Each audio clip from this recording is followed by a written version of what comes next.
Bien, estimado público, muy buenas noches. Bienvenidos a la tercera jornada del Seminario Internacional denominado Gestión del Territorio a través del enfoque de paisajes culturales, gracias a una alianza de trabajo institucional entre la Unidad Ejecutora Tailán Lambayeque, el Instituto de Cultura USAC y el Colegio de Arquitectos del Perú Regional Lambayeque. En este momento daremos pase a la primera conferencia, que estará a cargo del antropólogo Josué González de la Dirección de Paisaje Cultural del Ministerio de Cultura. La conferencia lleva por título Paisajes Culturales, Metodología de Identificación e Infraestructura de Gestión. Antropólogo.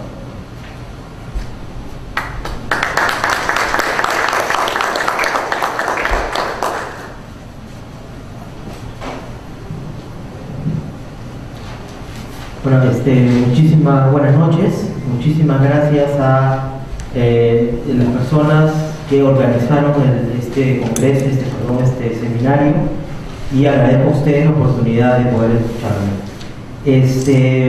Mi nombre es José González, soy antropólogo de la Dirección de Paisaje Cultural, y ahora vengo a presentarles algunos apuntes, algunas ideas acerca de, en primer lugar, qué es el paisaje cultural, cómo nos acercamos a una identificación, a un reconocimiento de los paisajes culturales, y algunas ideas acerca de el sistema de gestión que venimos elaborando, proponiendo, pensando para los paisajes culturales. Hace un momento conversábamos y comentábamos de que cada paisaje cultural tiene una forma y un mecanismo de gestión. Y eso, voy adelantándome un poco a lo que vengo a exponer, es fundamentalmente cada territorio tiene distintos actores y por tanto hay diferentes intereses. El punto concreto de la gestión del paisaje cultural es cómo gestionamos tales intereses en beneficio de la conservación del patrimonio. Pero bueno, me estoy adelantando un poco. Vamos con las...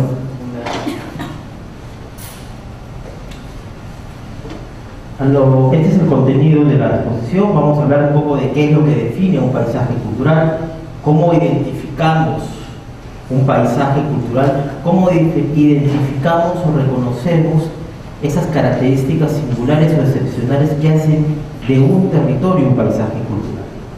Esto lo vamos a ir hablando un poquito, detallando un poquito. Algunos casos prácticos, experiencias, sobre todo hablar un poco del catálogo de paisajes culturales y las variables que empezamos a usar al momento de elaborarlo y ponerlo en camino, y de cómo hemos venido trabajando una propuesta para Lambayeque, el paisaje cultural de Nailán Lambayeque, que ya lo vamos a poner como un caso de ejemplo. Y por último, esos sistemas, esas ideas acerca del sistema de gestión que venimos pensando desde la Dirección de Paisaje Cultural. Es importante reconocer que el día de ayer se habló acerca de unidades de paisaje, que eran más que todo, eran fundamentalmente formas de gestión y ordenamiento para la planificación del patrimonio arqueológico. Es importante saber que la idea de paisaje cultural, el concepto de paisaje cultural puede ser visto, entendido desde diferentes perspectivas. Para muchos, un paisaje cultural es todo espacio en donde el ser humano ha intervenido. Desde la geografía es fundamentalmente eso, un lugar donde el ser humano lo ha construido, lo ha moldeado o ha impactado sobre ello. Pero desde el mundo del patrimonio, y más desde el mundo de la legislación peruana en torno al patrimonio, el paisaje cultural, además de ser un enfoque de gestión territorial, es una categoría operativa. Y cuando hablo de categoría operativa, me refiero a que es una categoría más del patrimonio cultural de la nación. Por tanto, tenemos que entender bien claro esas diferencias terminológicas. Si bien todas ellas son discutibles, existen. Y por tanto, existe sí una mirada de las unidades, las áreas, o el enfoque de paisaje cultural como una forma o mecanismo de gestionar la cultura, y también existe la categoría de paisaje cultural como una categoría más del abanico del patrimonio cultural de la nación. Y en eso es lo que voy a hablar.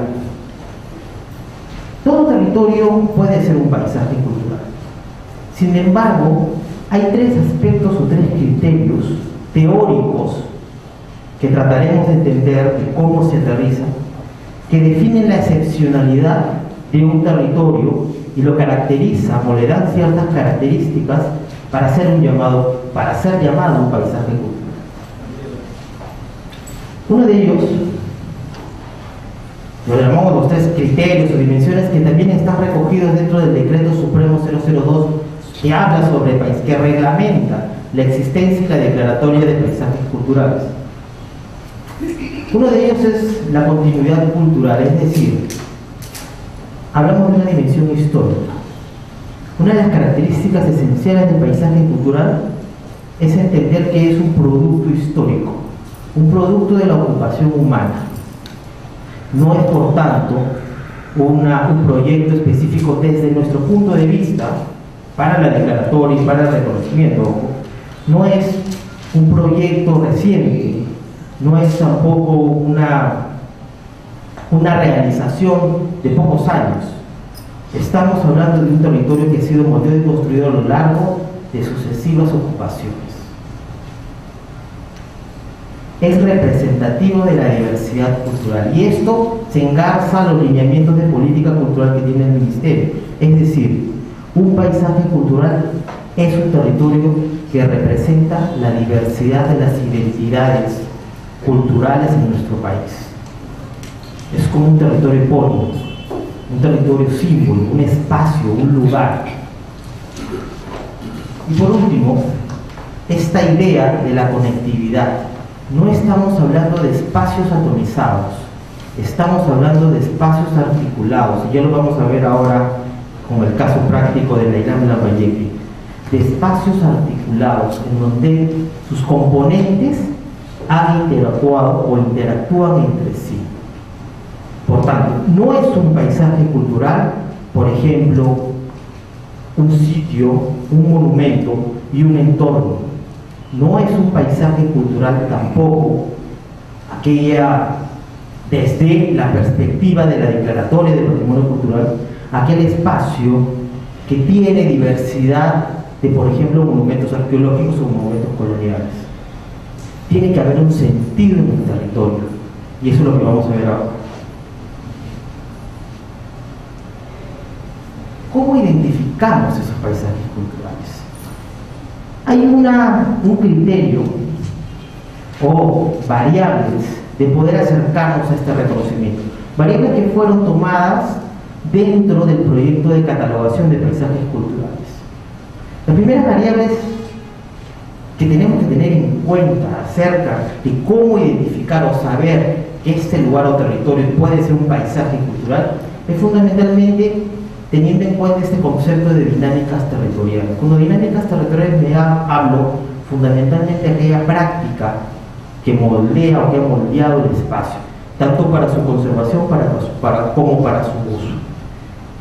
Tenemos que ver las formas y uso del manejo territorial, que en el caso del paisaje son formas y manejos territoriales armónicos.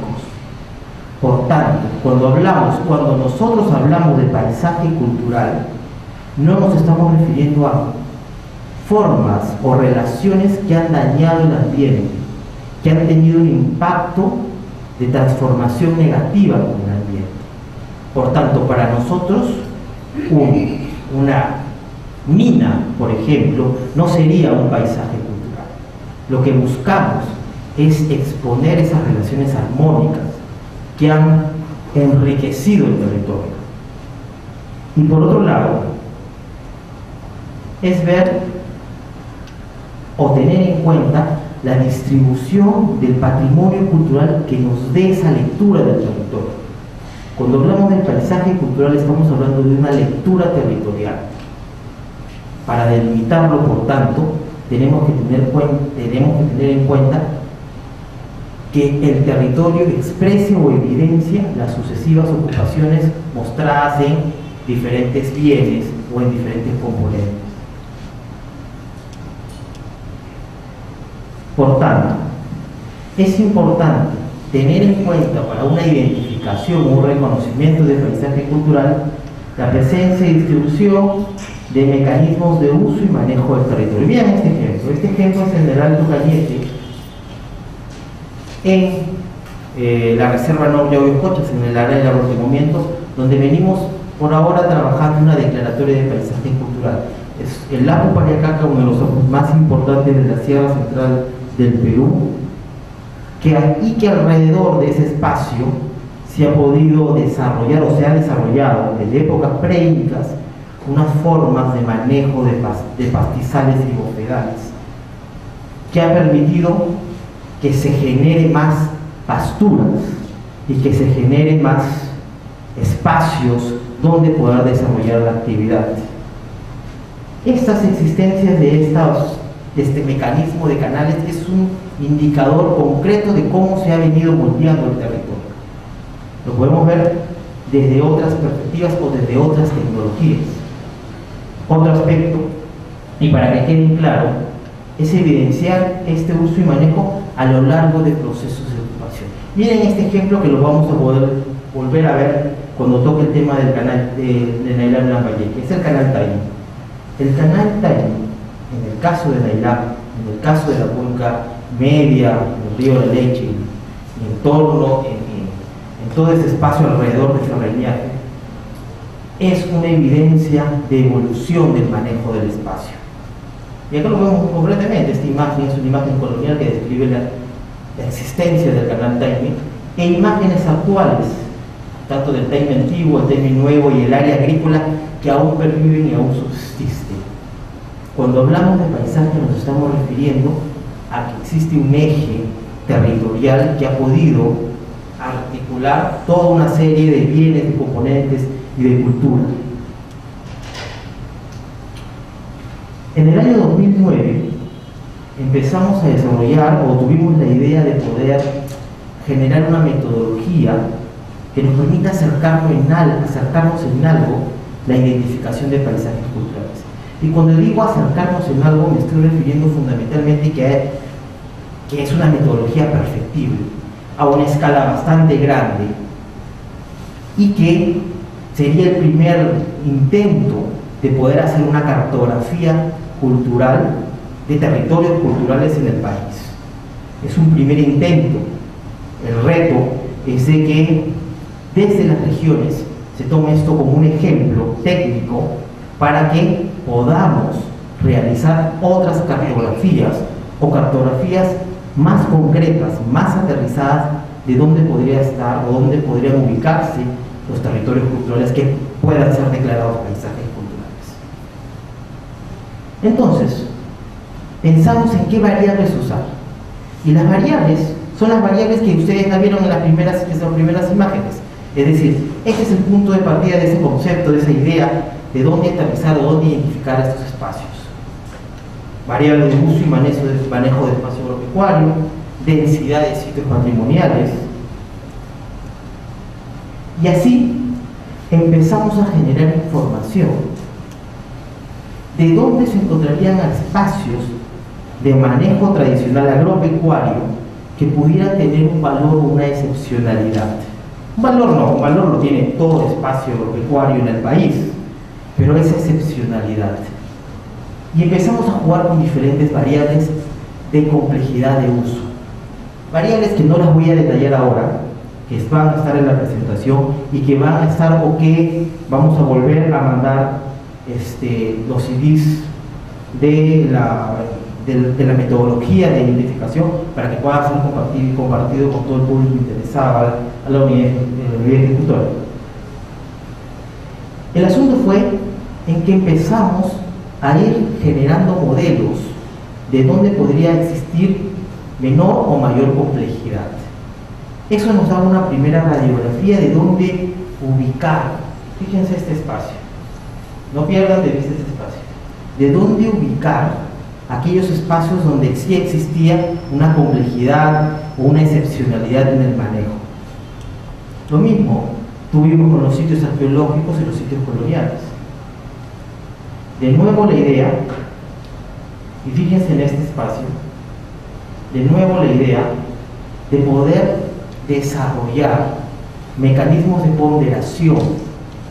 Es decir, todo elemento arqueológico es importante, pero desde una perspectiva territorial necesitamos desarrollar mecanismos de priorización de intervención. Y eso más o menos apunta a este catálogo. De igual forma, con el patrimonio arqueológico en este caso, se desarrollaron metodologías de donde se encontraban o se localizaban las mayores concentraciones. Ojo, son metodologías perfectibles y eso busca, pero empecemos con algo. Y así pudimos identificar una serie de paisajes culturales, de áreas potenciales de paisaje cultural, áreas grandes donde puede existir uno o más paisajes culturales, pero que son áreas con una riqueza o una excepcionalidad desde el punto de vista patrimonial importantes. Se hizo también un ejercicio de priorización de intervención, etc. Y de nuevo me fijo en esta área. Es a partir de esa primera identificación que nosotros desarrollamos un ejercicio de propuesta. Apuntaba a empezar ya a identificar un sitio singularmente, un sitio excepcionalmente singular de lo que vendría a ser la ocupación moche. Un sitio no podría resumirse la ocupación moche, se resume o se ejemplifica en un territorio. Para el año 2013, con el Museo SICAM y también con el Santuario de Bosque de Poma, que en ese tiempo estaba Vicente Cortés, empezamos a elaborar una propuesta de paisaje, de declaratoria de paisaje cultural. Dentro de las áreas, un área 1, en este caso toda esta área, definida por el Valle Río de la Leche, sería un eje articulador. Este eje articulador que también estaba o formaba parte de un eje bastante grande definido por el canal Tai. Que nos demos cuenta de que el canal Tai y todo el espacio que a partir de su existencia riega y se dinamiza la agricultura era un ejemplo de tecnología hidráulica de origen prehispánico. Ese es el primer valor o el valor de este territorio, por uno de los tantos, pero para nosotros resumía lo que buscábamos en el reconocimiento de un espacio. Este sitio era un ejemplo único por su extensión y por su relevancia, pero asimismo también era un dinamizador y un agente en la territorialización cultural de un espacio concreto. Y así lanzamos una primera propuesta que recogía los criterios y las ideas, los conceptos de la ocupación moche. Ojo, es una propuesta elaborada, es decir, puede haber debate y eso se quiere generar. Debate en primer lugar por el criterio de identificarla y segundo, porque esta zona pueda ir incorporando otros elementos u otras áreas. Pero lo importante de esto es que la idea de delimitación de un paisaje cultural iba en el camino de poder abarcar dónde era el impacto del canal Taimí.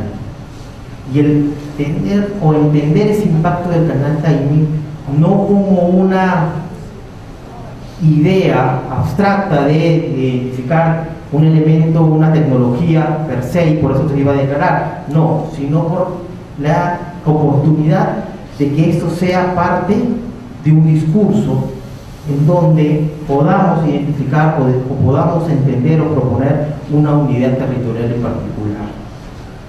Y así, la primera propuesta, esta propuesta de declaratoria, partía por recoger la existencia o recoger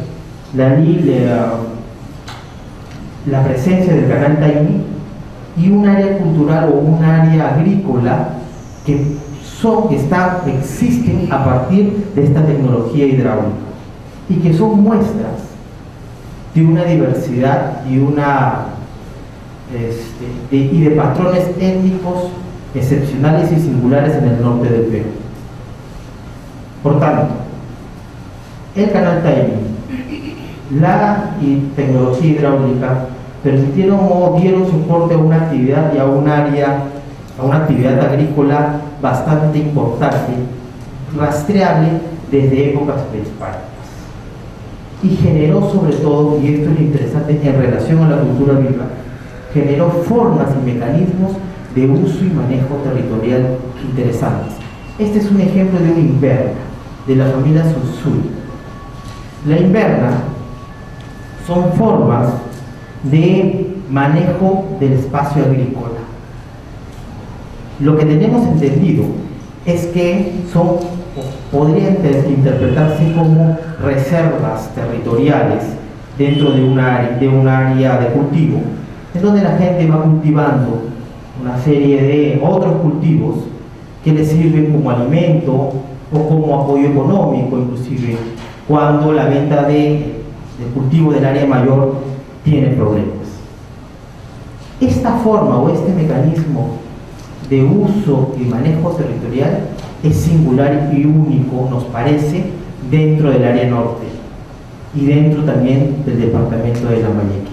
La propuesta declaratoria iba no solo por reconocer el impacto o la existencia del canal, sino por proteger y conservar estas formas y mecanismos de uso. Formas y mecanismos de uso en donde se produce una serie de cultivos que no se produce o no se desarrolla en otros espacios. Caso es el ejemplo del Oche. Caso es estas pequeñas producciones de algodón nativo. A la vez de la idea del impacto del desarrollo territorial del canal Taimí, es de que nos dimos cuenta de que este es un espacio o un territorio con identidad. Fundamentalmente es un espacio asociativo también. Por un lado teníamos ese valor del modelamiento del territorio y por otro lado de la significancia de este espacio, y que iba por la idea de que este lugar es representativo de una ocupación y representativo de la cultura moche. Este es un territorio, este es parte extracto del mito de Nailán. Lo que se buscaba, o otra de los atributos que tiene todo este espacio, es que es parte del escenario del desembarco y las primeras diásporas a partir señaladas dentro del mito de Nailán. Por tanto, la idea de los sitios arqueológicos iban en relación a poder articularse con esta idea, con esta visión de territorio. No era por proteger sitios arqueológicos, sino porque los sitios arqueológicos también respondían al mito de desembarco y de ocupación de la isla. A su vez, este espacio o este territorio contaba con distintos elementos asociativos con las poblaciones, es decir, la presencia de diversos elementos naturales que guardaban significancia con la gente.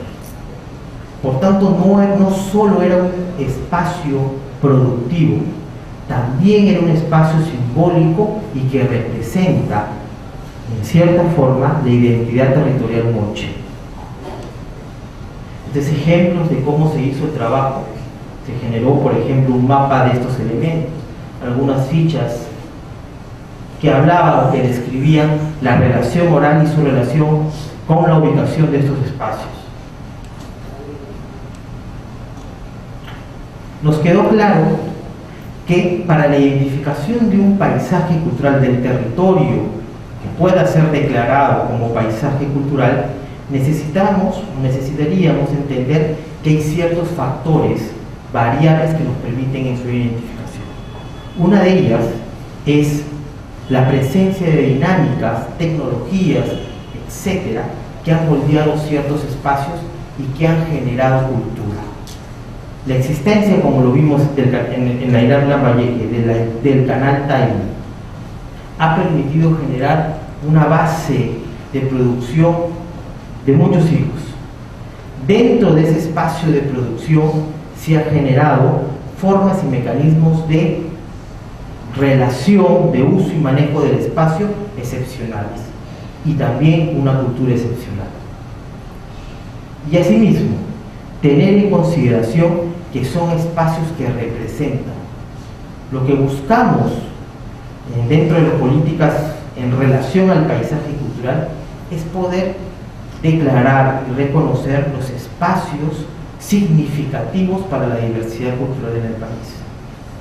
Ya hablaremos en otra oportunidad de los casos que venimos tratando y de cómo estas actuaciones en torno a la declaratoria están en relación a esa idea. ¿Cuál es la propuesta de gestión del paisaje cultural?